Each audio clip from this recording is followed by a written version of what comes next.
Jack Posobiec is a far-right political commentator and conspiracy theorist in the U.S. He's known for promoting false and misleading information, particularly related to the 2016 U.S. presidential election and the QAnon conspiracy theory. That's a lie. This is what I'm saying. You're getting it. This is what I want. He is also known for promoting white supremacist views and served as special projects director for the conservative organization Citizens for Trump. He's banned by several social media platforms for spreading misinformation. This is misinformation. Yes, exactly. You get it. This is what I'm trying to say. So the guardrails that claim to protect and prevent misinformation are actually spitting out and regurgitating their own political bias of misinformation at scale using AI. And what if Jack doesn't want this on here? What if Jack wants to opt out of his name being used in this way? Or these defamatory comments about him that aren't true being used? That is a legal problem for Jack or tons of other people like Jack.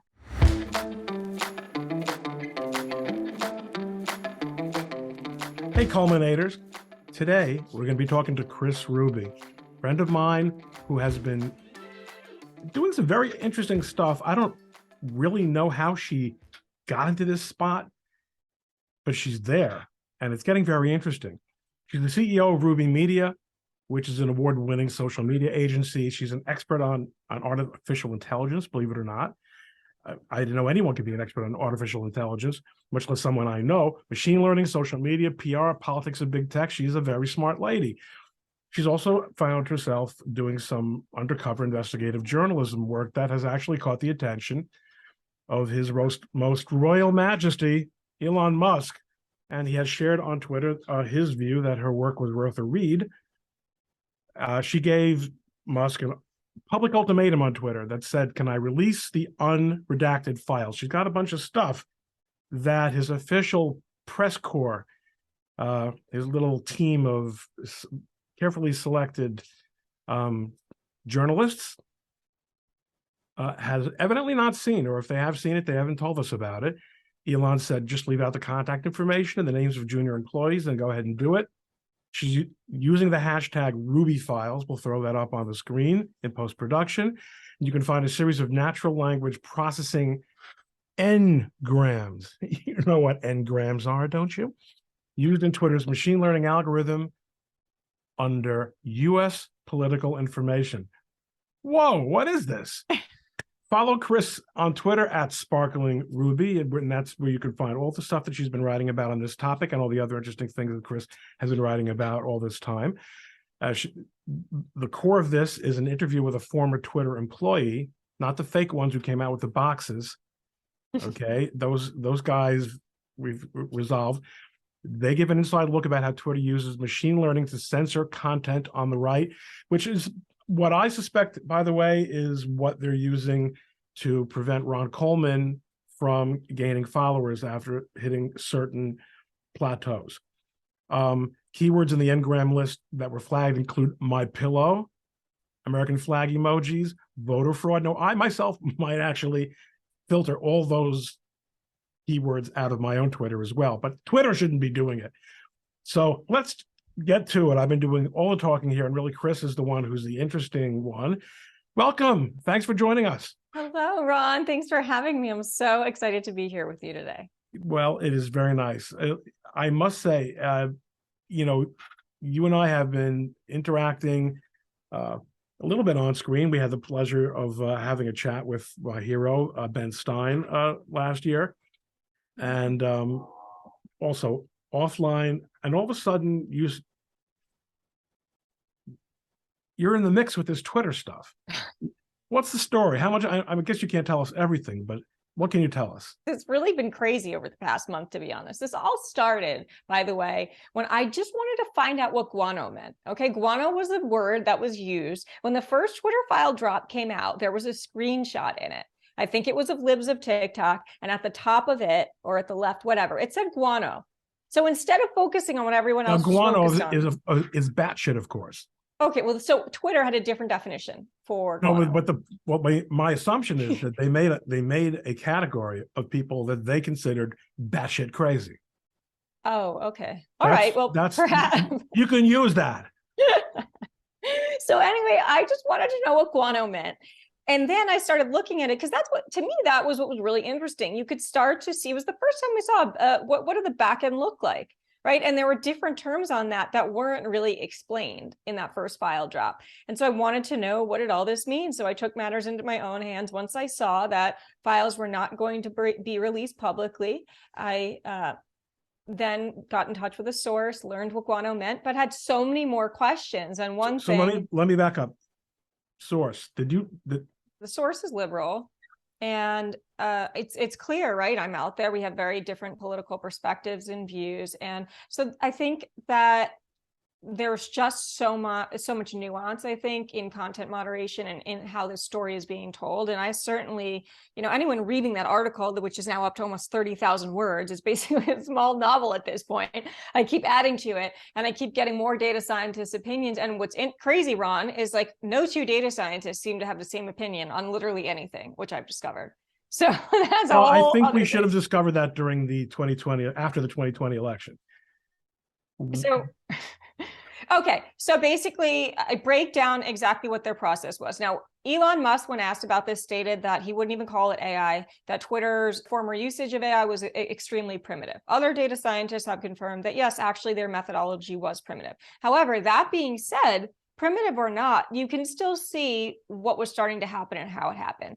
And you can see that there is clear political algorithmic bias in how content was moderated for accounts who had under 10,000 followers. So that is something I learned throughout this process that I think the Twitter files don't tell the full story of, right? So this is the focus. So the focus of what this person was telling you about was a system to moderate smaller accounts.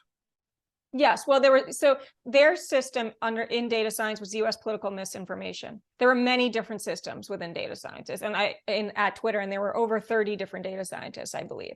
So this is just a small snapshot of data over a small period of time. But this is the first time the public has ever actually been able to look under the hood. And of course, people are like angry because they don't know what they're looking at, and they want context. And I would love context too. And so it's almost the best way to describe it is I'm presenting the finished version. Like it's like a cake that's already been baked, but people want to know, okay, well, what ingredients went into that cake to make it the way that it is and how it looks? And the only way to do that, Ron, is to gain access to more files, which I don't have. And so that's why you're seeing all of this publicly play out on Twitter, where I don't have I think these other Twitter files, writers have direct access and communication with Ella Irwin or with Elon Musk or anyone over there to request records and files. I don't have that. I would very much like to have that so that I could share with people. You can see the detections, you can see tweets, and now you can see why those tweets were detected. But here's the underlying vocabulary that was used to train that model. Okay, so here you can see an example for the Ruby files number 24. You can start to see weird things that are flagged. SAM means state-affiliated media.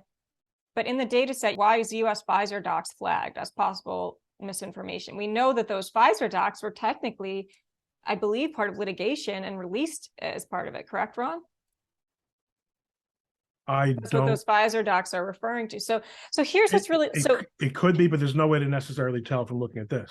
Exactly. So this is the other issue that I have. Now we go back to the baked cake example. You can see the cake. This is the cake, but you can't see what was used to make the cake. That's really what we need. All right, but let's back up. This is a list of categories. Yes. Categories of what? Of categories of what was flagged under Twitter as policy violations or different pieces of content that were deemed U.S. political misinformation. Right. It then went to manual review or human or continued down the ML path. But and did you ever reach out to Manuel Review and ask if he could comment on any of this? No. Comedy Time included in your ColemanNation subscription. Okay, sorry. Back to business. So here's the thing: vaccine misinfo science type 1. COVID URL generic, France and Germany specific.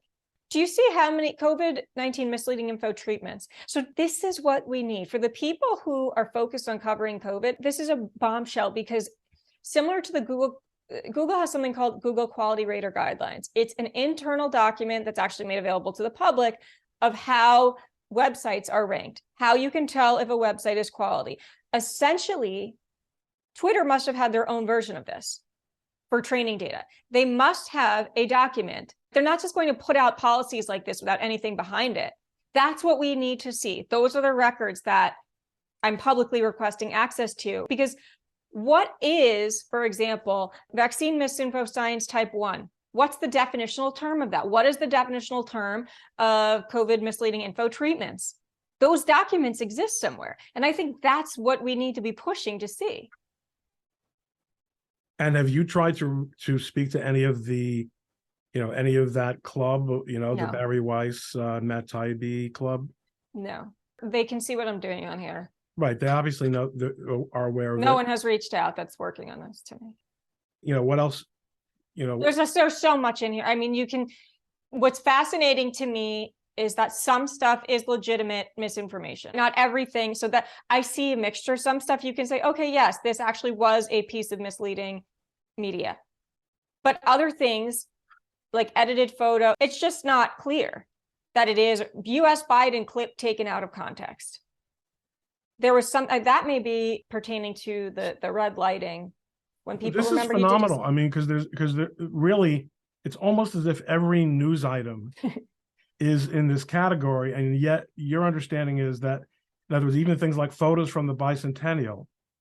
Yep. In 2021, somehow they evidently were deeming some to be misinformation or unacceptable content. Yes, exactly. In my opinion, I don't know what more you could ask for in terms of data. To me, this isn't left, this isn't right, this is just pulled from data sets. And so I put it up, I said, make your own determination. What do you think? Do you have the full set or do you have samples?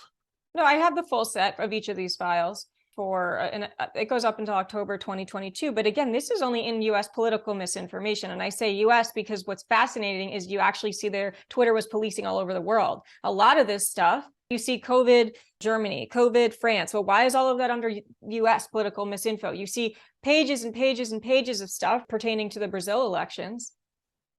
Again, falls under US. All of these vaccine videos, there's a ton of stuff in India, misleading info. Perfect. Example, COVID-19 misleading info treatments, non-strike. Wouldn't you kill to know what is the definition of misleading info treatment? Do you know the definition of non-strike? No, this is what I'm like trying to scream into a void. This is what we need from a legal perspective. And Ben Stein said the same thing. Because if we could get that, then you really have something. You actually have a legitimate case because this is just hard data. It's sitting on a pile of evidence. And we have no reason to believe that these categories are not still in place and are not still doing what they did a year ago, right? I have no evidence that the categories have been removed. But I've asked that question publicly. I'd like to know, but based on the current shadow banning on Twitter, I don't know that anything's different. All right, so unless you have more that you want to show us, let's. Oh, sorry. Okay. Old Fauci interview. Well, I think this gives let me just open up one more with you because I think, look at this. Wait, Brazil, premature claims of victory. Do you see how this could be concerning to the people of Brazil? Where suddenly Twitter is policing everything around their election. Oh, wait, hold on. Here we go. Brazil, tweet claims people have already voted on round 2 with photo proof. Photo of who looks like Bolsonaro with an image of what could be Satan. Video claim. So there are direct parallels to what is deemed misinformation in Brazil and what is deemed misinformation for US elections, which I thought was really interesting. But look at this, Ron. You look at this and you say, okay, like there's no question in my mind that Twitter took a hard stance. We now have proof to show that all of this was flagged as misinformation. These are all policies and you can see the dates. So if Elon believes in free speech, he needs to take this one step further. We need to know what is vaccine misinfo safety type 1? What vaccine safety manual? What does that mean? People are asking me as if I know, but I don't actually know because I don't have the underlying vocabulary and training materials. So this is why I feel like we're sitting on something so important. And bigger picture, right? What else is going on here is this is evidence. I mean, well, first of all, how how confident are we about the reliability of this material? I mean, Elon Musk saw it. He said it was worth a read. He then saw again where he said that I could share the other information. So to me, it appears that that is a nod from him. One thing he didn't say was, what is this garbage? Yeah, exactly. There's and no that's what such thing. Judah and Ben brought up. He certainly could have said, none of this is real. He didn't. That tells me, he also said I could release the rest of the stuff. He didn't say, no, don't. The stuff is real. By the way, there's so much I could talk about here, but one of the other things I want to talk about that I recently discovered, which is fascinating and morbid, is that Twitter, like all social media companies, keeps track of daily death count of users for username cleanup. Fascinating, right? So that to me is also a really important metric. When people are arguing on Twitter Spaces every day about COVID, the pandemic, lockdowns, did it hurt people?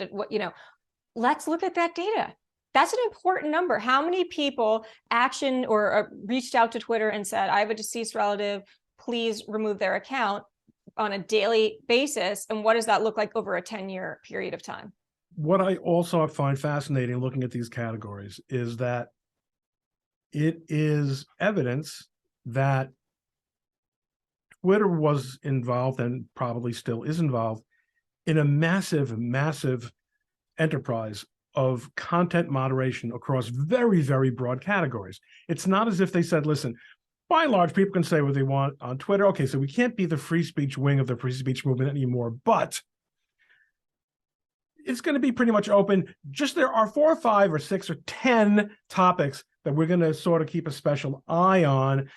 And if someone draws our attention to them, or even if we have AI, it's not 5 or 10. It's not 10 or 15. Evidently, it's hundreds, thousands. Yes. And it goes across vast categories. So Twitter essentially is a publication. It has automated and non-automated editors who decide what will be the content of Twitter. What will Twitter say? And part of what Twitter will say will include a certain amount of dissenting voices from Twitter's central message, but essentially Twitter is not so much a forum as as I said, it's a publication, it's a magazine. There's an important point in all of this, which is that what they did was misleading. What they did is say, and you can see that on the libs of TikTok account where it's flagged, where it says, do not take action. And so the source I spoke with also verified that we couldn't take action on an account that had over 10,000 followers. That meant that libs of TikTok or Ron Coleman or Chris Ruby could use the American flag emoji. We could talk about any of these terms and there wouldn't be consequences. Well, no. I think that's, unless I'm really missing something, I think what they're saying is at this level of automation or management, you can't take action. Obviously, very large accounts had action taken against them, including a number of my clients.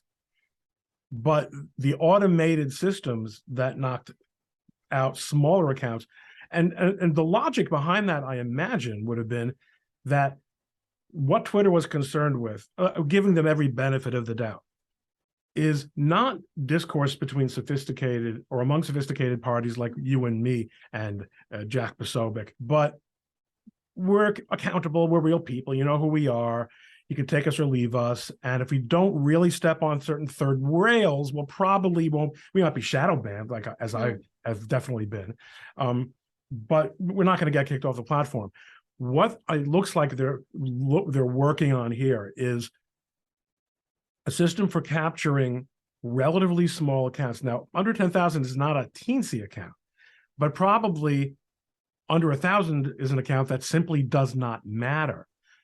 But let's just say, for argument's sake, between 1,000 and 10,000, those are the accounts where, if I'm Twitter and I'm worried about manipulation of the platform, or bots, a term that is misused not on a daily basis, every single second on Twitter, someone misuses the term bots somewhere in the world. But if we see lots of smaller accounts using lots of suspicious emojis, that looks to us like platform manipulation. And we're not worried about personalities. We're worried about programs. So the response, and it might very well be, that there's a very legitimate response to this, which is that all this is counter programming to what we believe was external programming meant to manipulate the Twitter ecosystem. That's why this program only applies to accounts under 10,000. One response to that might be, so in other words, did you have any way to distinguish between grassroots sentiment and automated phenomena? Well, so I think so to answer your question, more sophisticated machine learning technology today has sentiment analysis built into it.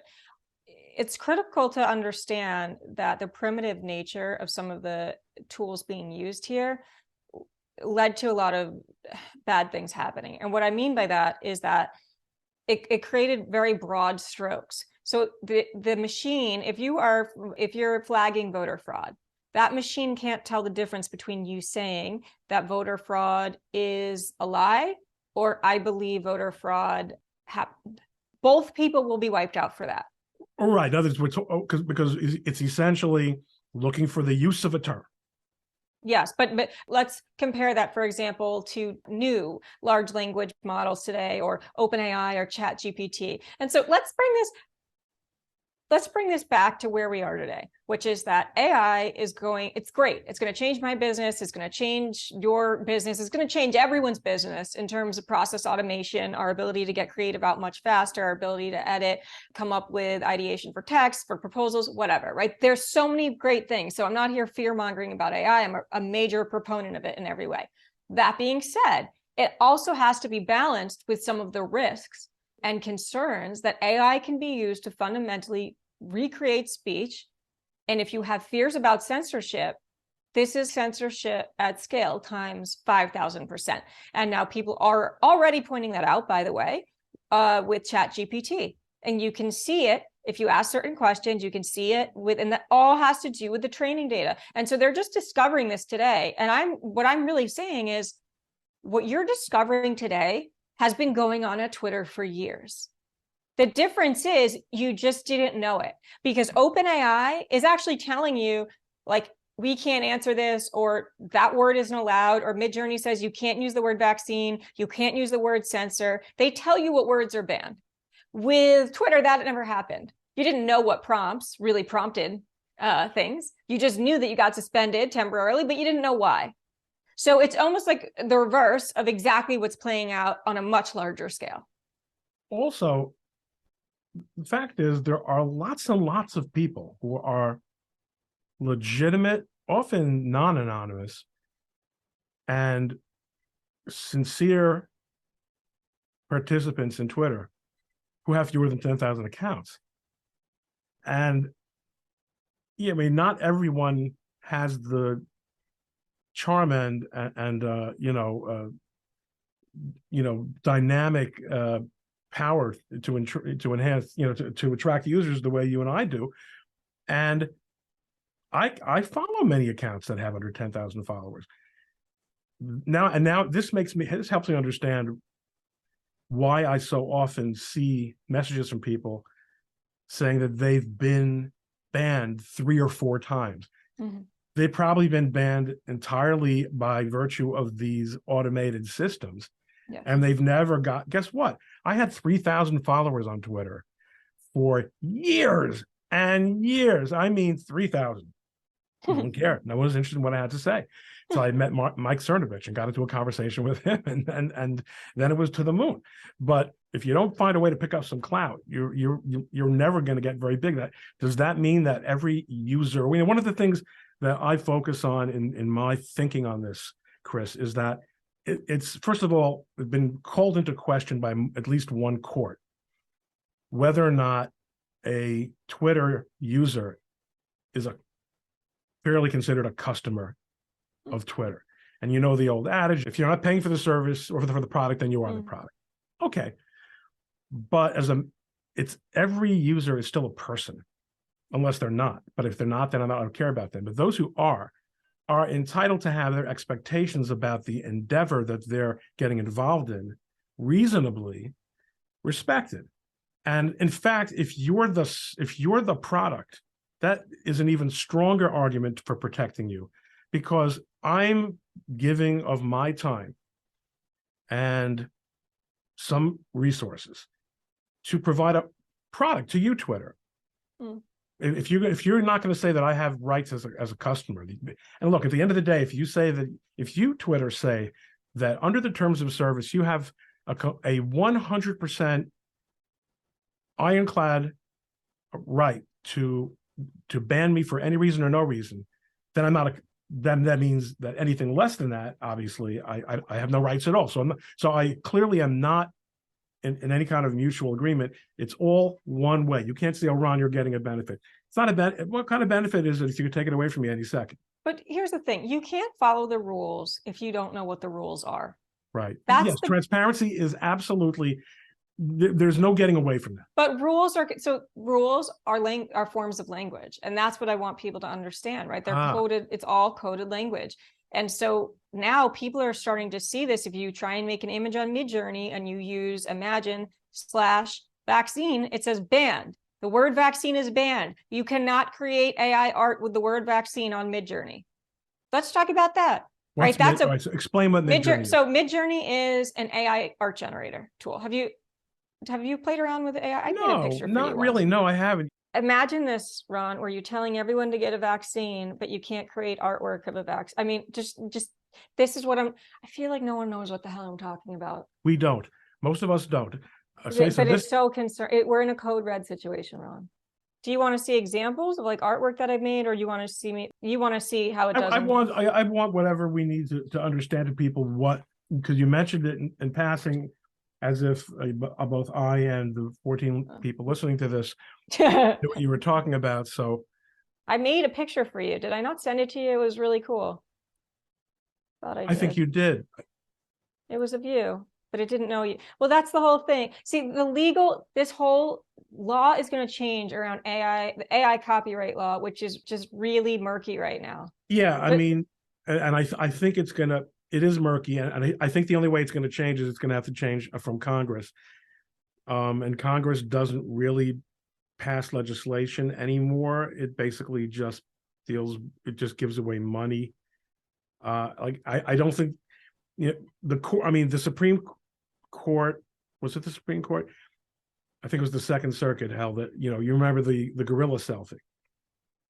Mm-hmm. And the Supreme Court said that if there's not a person, there has to be a human intelligence behind a work for it to be considered a protectable work under copyright law.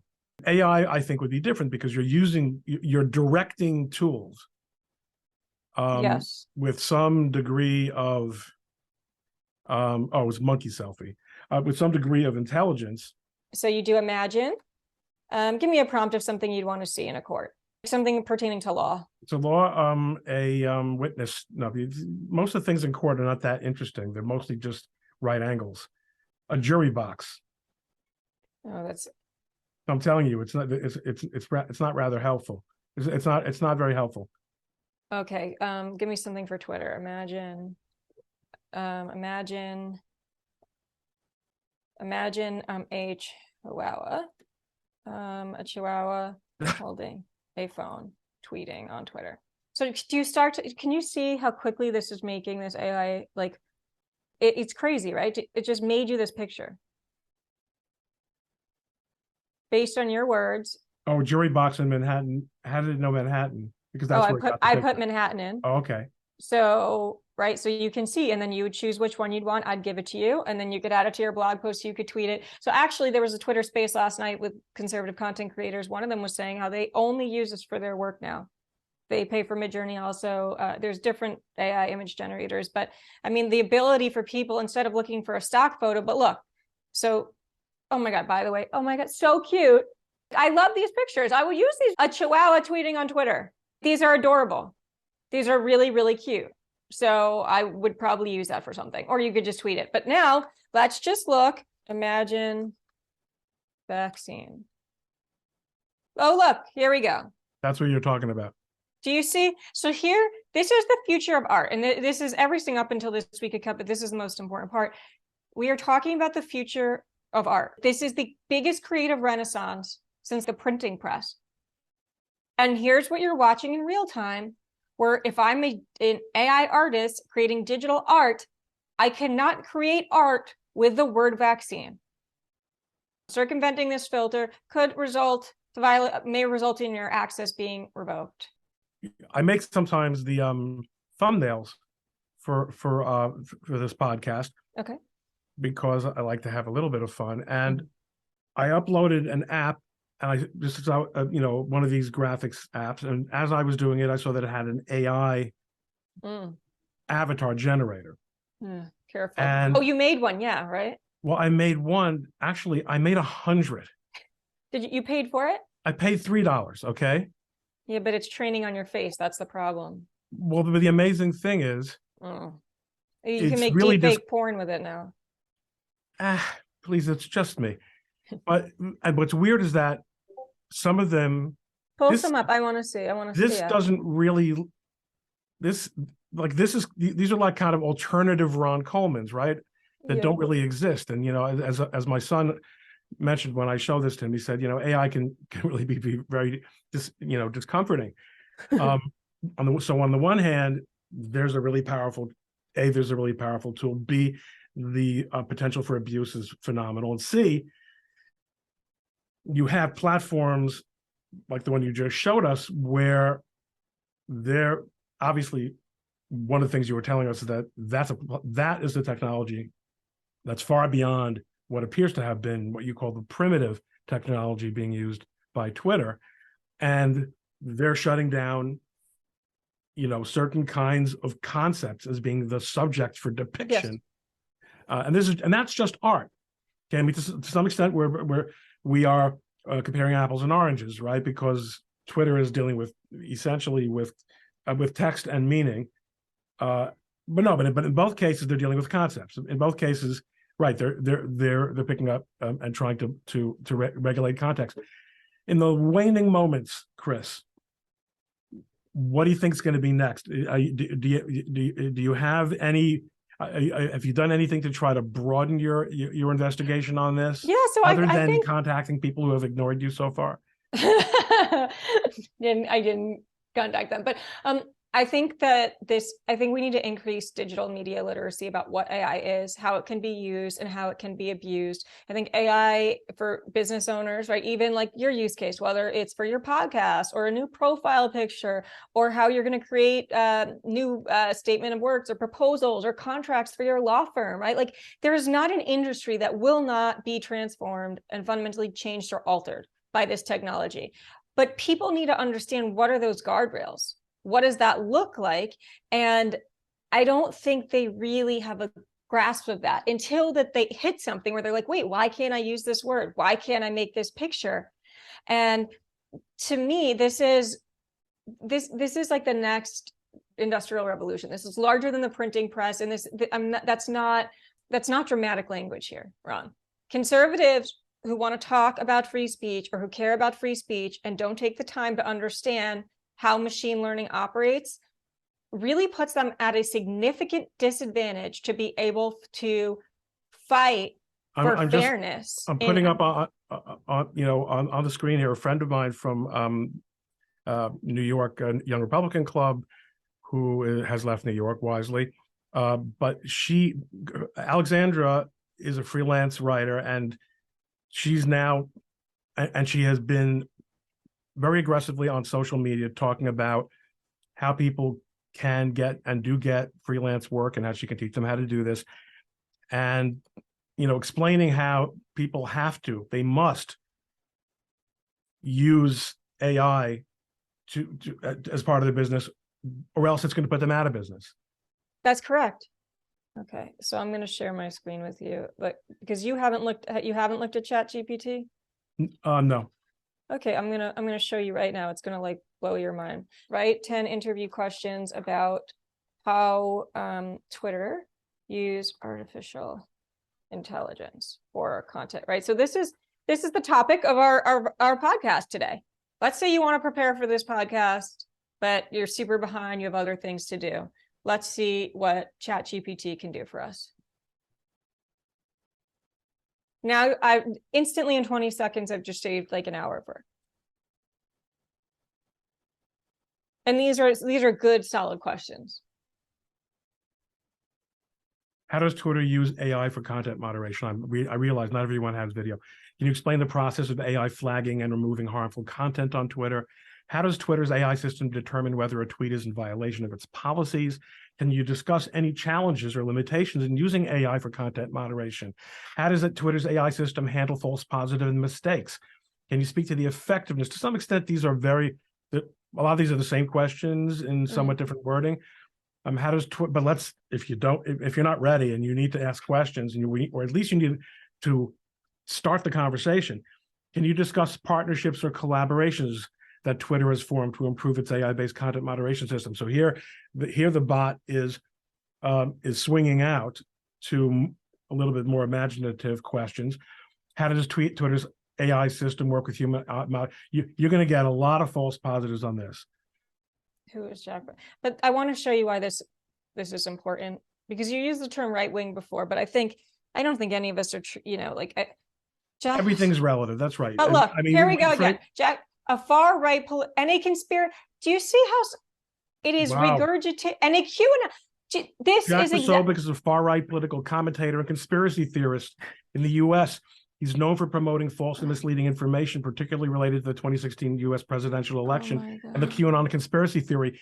That's a lie. This is what I'm saying. You're getting it. This is what I want. He is also known for promoting white supremacist views and served as special projects director for the conservative organization Citizens for Trump.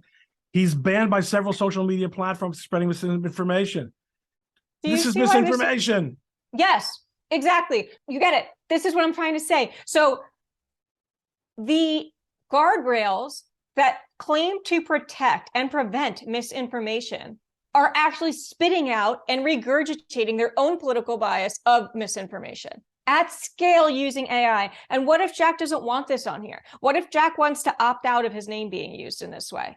Or these defamatory comments about him that aren't true being used? That is a legal problem for Jack or tons of other people like Jack. Or at least it's a cultural problem. And because right now he has no legal recourse. I'm not sure that he necessarily is entitled to one, but the idea, see, here's the problem. There's going to always be, we've always had sources of false information, but what we have now is institutions and technologies that are really just the voices of institutions or groups of people or institutions posing as empirical fact, posing as science.